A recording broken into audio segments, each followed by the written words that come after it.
அனைவருக்கும் வணக்கம். விஷ்ணுபதி புண்ணிய காலம்.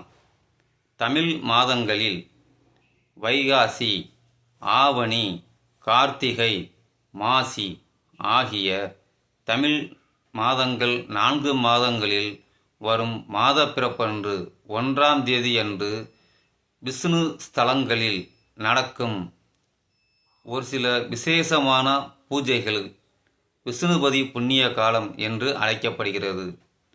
இந்த விஷ்ணுபதி புண்ணிய காலத்தில் விஷ்ணு பகவானை தரிசனம் செய்தால் ஓராண்டுக்கு விஷ்ணு பகவான் தரிசனம் செய்த புண்ணிய பலன்கள் கிடைக்கும். நாளை வைகாசி 1 விஷ்ணுபதி புண்ணிய காலம். எனவே காலை 10 மணிக்குள் உங்கள் ஊரில் அருகில் உள்ள விஷ்ணு கோயில் ஸ்தலங்களில் விஷ்ணு பகவானை தரிசனம் செய்து விஷ்ணு பகவானின் அனுக்கிரகம் பெற்று எல்லா வளமும் நலமும் பெற்று வாழ இறைவனை பிரார்த்திக்கிறேன். நன்றி, வணக்கம்.